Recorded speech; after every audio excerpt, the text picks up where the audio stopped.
Hello there, and welcome to video 17 in the series for the Corsa. Today we're going to be doing a cam belt. I've got one of my colleagues coming down today. He's going to walk us through how easy it is or how difficult it is to actually replace the cam belt that needs doing on this vehicle. Now, I've got no service history with mine.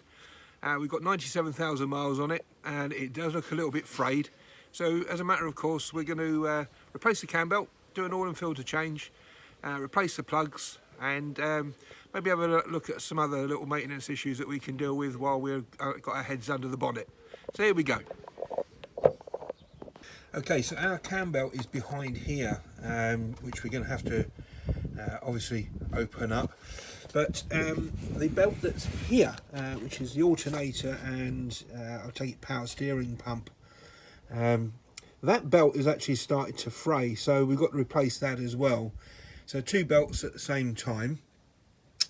To do that, we've got to remove obviously all of the ancillary bits around this side, which is basically a nut and bolt fitting job. So I've actually had the foresight to actually replace some of these already while I've been doing my work. So nice Jubilee clips. But again, it goes back to those original spring clips that I showed in a previous video, and I'll show again just now for you, if you bear with me 1 second. Okay, so we're now starting to take the car apart. One of the things that you're likely to find are a number of different types of Jubilee clips. What we're actually perhaps more used to is this sort that has a screw top on it, and you've either got a 7 or an 8mm bolt on the top with a hex head. It gives you a number of options to actually release it. Worst case scenario, quite a bulky item, quite easy to cut off. But there you go. Okay, we all know this one. What you probably will come up against if your car's never had any work done on it is when they come out the factory, they'll come out with this kind of setup on, which is a crimped Jubilee clip. I don't know if that's actually in focus. Quite a daunting thing to look at. You know, how am I going to get that? There's nothing in there to adjust it. Once it's actually been removed, it's evident that it's going to be bin fodder. So the easiest way to remove these, and it is very simple, you literally just take a flat-ended screwdriver, like so, slip it underneath the edge here, right on the leading edge, and twist, and it will fire open. It's as easy as that. There are slightly different variants. This one's got several bits on it, and when you release it, it will go back a particular way. It won't completely open up. It's got something that grabs it, but in theory, it's the same animal. It's a crimped edge that requires it to be lifted, and it will open up. These are fit and forget, and they are single use. So don't try and reuse them because you won't. You will need obviously to make sure that you've got a suitable hose clip for it. Now, what I have found, I went to the local motorist centre, and to be frankly, they're about as much use as a chocolate teapot in that area. But I went to Screwfix, and for £4.99, I picked up a pack of 60 Jubilee clips that's covered everything that I need in under the bonnet of my car. So, and I've got a few spare left over. So, ideal. £4.99 up front. Don't have to worry about it. Easy remove, and away we go. Enjoy. Let's go back to the car. We've removed these pipes and the top of the airbox, the airbox filter, and then we're going to get the box actually out. And what you'll see is they're mounted on these rubber bungs. So we've got to pry these open to get these out. And that should release this box. We've got the box removed, and what you can see, I mean, there's a little bit of rust going on down here. So there's another little job for us moving forward. That'll keep me busy for a morning, just dealing with that, just tidying that up. But I'm going to give that a little coat of something today, just to give it a little bit of protection moving forward. So if we're replacing the alternator belt, which is this belt here, what you can see on my one, I don't know if you can actually see all the way down there, but that's actually started to split on the bottom line. So it's a bit of a forewarning that that's an impending disaster about to happen, and for obviously that be no power steering, no electric. So to remove this, basically this item here is spring loaded, and if we press this or pull it, you see that actually moves. So what we're going to do is use a spanner on this bolt here and put this under tension, and this will move this enough for us to remove this belt. So once it's off, obviously putting it on is the reverse process, using the this tension on here to actually create enough slack between each of the pulleys to be able to slide the belt over, and then putting it back in. Now try and make sure you put it back on the original marks on here, and make sure obviously it's seated within the grooves on here and on the other side, just down there, and also at the bottom. So if that's all correct, then really it shouldn't go wrong. Alright, let's have a look at the original belt. The original belt's starting to fray. It's definitely started to split. The thing about these is they will go along in sections, so you've got a little bit of time, and if you see this deterioration in your belt, then obviously it's time to start thinking about getting a new one put on. And as you can see, it's not exactly a massive job to do. Even if we look at the fact that, you know, if it looked okay on the other side, we've got separation here of the grooves. The belt's starting to break down. I'd suggest that if you do a service, every big service that you do, you might want to do this. Okay, so obviously removing all the accessories, it's going to leave us with this section here.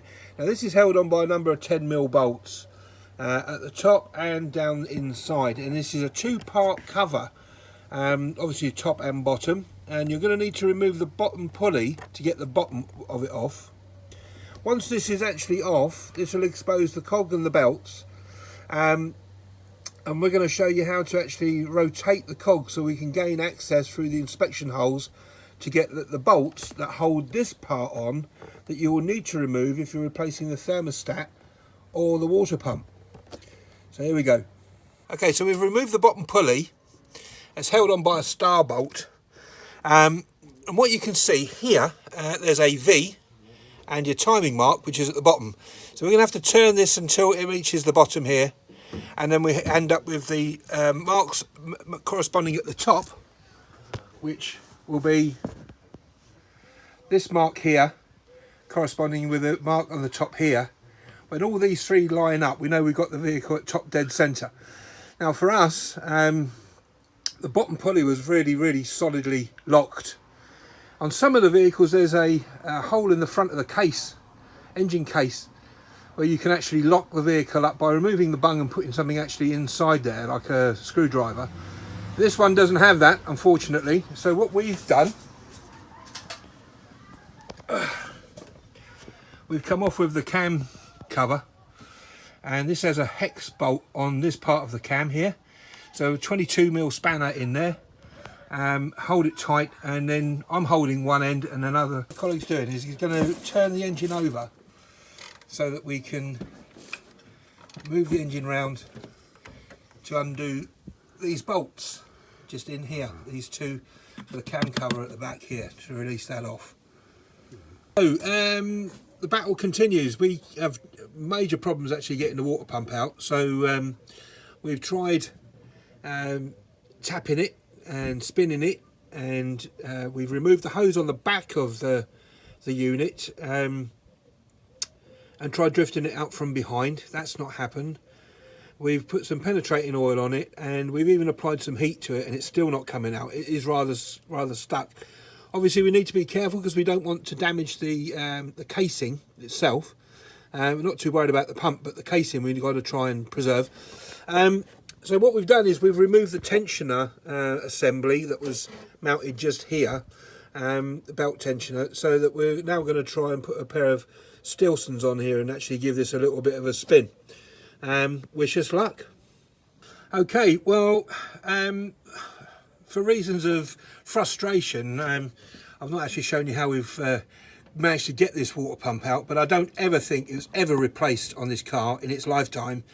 And bearing in mind, I'm of the view that this vehicle spent most of its life in up to its neck in water. That water pump did not want to come out.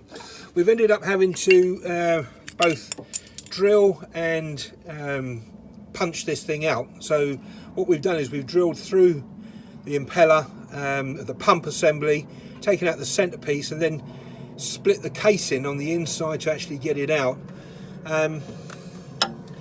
There's no rust inside here, so to speak, but what you've got is a chemical process that's happened where the aluminium and the iron are actually bonded together, and because it's 20 odd years it's never been moved, that's welded solid.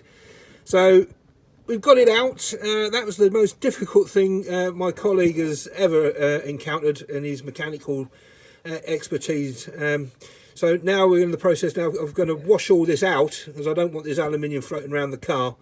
Clean all this up, wash it down with a drop of gunk, and then start reassembling.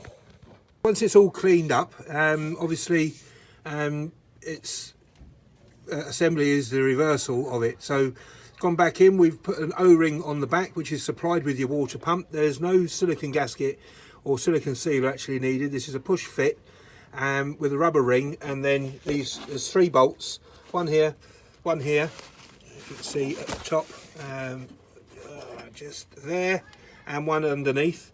Bolt that all back up and we should be ready to go.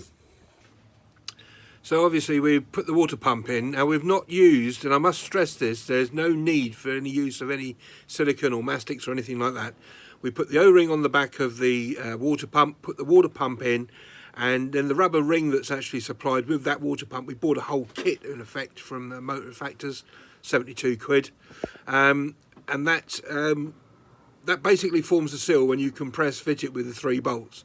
We've also replaced the thermostat in there. Again, you've got all this apart, you might as well just do it. So we put a new thermostat in. Again, that comes as a complete kit with all of the gaskets and bits and pieces. No silicone sealer on that again. Basically there's a rubber ring that goes round the thermostat, and it sits in the housing. Just all you need to do is make sure that the face on the block and the aluminium housing are perfectly clean, and then bolt them all together, and it will form a perfect seal. So we put those bits back on, put the tensioner back on as well, and then it's time to start trying to line up the tensioners. So here we go. Right, so when we're trying to tension the belt, it lines up with that piece. So we're pushing that top piece up in line with the bottom marker, and then tighten up the belt, and then we should have the correct tension on the belt itself. Pulley, it's actually splined, so it can't actually go on the wrong way. It's actually got like a groove. Is that correct? Yeah. Yeah. So it goes in place and then bolted up. Yeah. Now that bottom auxiliary pulley needs to be done up incredibly tight. So with that, we're using the 22mm spanner that we put on the camshaft to actually hold everything in place, and then while someone's holding on to that for dear life, my colleague has then tightened that bolt up to its correct torque. And what I did actually do is I took the liberty of putting a couple of dots on there just so I can keep an eye on it, but if that comes loose then that belt's coming off anyway. It is only the alternator belt and everything, but that's coming off at speed. That's going to do a bit of damage, so we just need to make sure that it's not going anywhere. So that's now nice and tight. We start to put the covers back on, and we'll try and get the vehicle back on the road within the next hour or so. Okay, so it was late last night, so I've rejoined it back here today. We're all fitted up and we're all done, and we've got water in the vehicle. I've taken the liberty of taking it out for a good drive. We've got no knocking sounds, we have no drips of water, we've got no leaks, everything all seems to be good, and that is basically it. I would obviously like to say that I couldn't have done this without Rhodey's help today, so Rhodey Holiday, a big hands up to you, big thumbs up, I really appreciate your help. But total cost of parts, I'm looking at about £100 for all the auxiliary belts, the cam belt and the thermostat housing, some antifreeze and a handful of hose clips. So if you've got plenty of time, it'll cost you £100 to fix it, but that's going to save an absolute fortune if you took it to a Vauxhall or a independent garage. So what do we do next? Now you know the way it works. If you like what you see, please press subscribe. I'd love some comments. I know this isn't as comprehensive a guide as I would have hoped it to have been, but we had a few obstacles to deal with here, and I've got some problems with my recording equipment, but it will give you a good overview what it's all about. It is a doable thing. I am completely unskilled with it. Rowley is not a mechanic, as I understand it. He's someone who's good with spanners, but you know, has a passion for it. And you know, if you've got the parts, you know, what we've tried to show you today are some of the things that you should be considering. If you're doing a cam belt, you need to do the water pump, you need to do a thermostat. It's very easy to do the auxiliary belt. It's not a major cost. It's a 5-minute job. You just need to have the confidence to get in there and get on with it. All right. So I'm going to be tinkering around with the car for the next couple of days. I'll probably put something else out. I've got little bits of rust to tidy out. But the sun is shining, and guess what? I'm getting out there. I'm getting the roof down, and I'm going for a drive. I'll see you another day.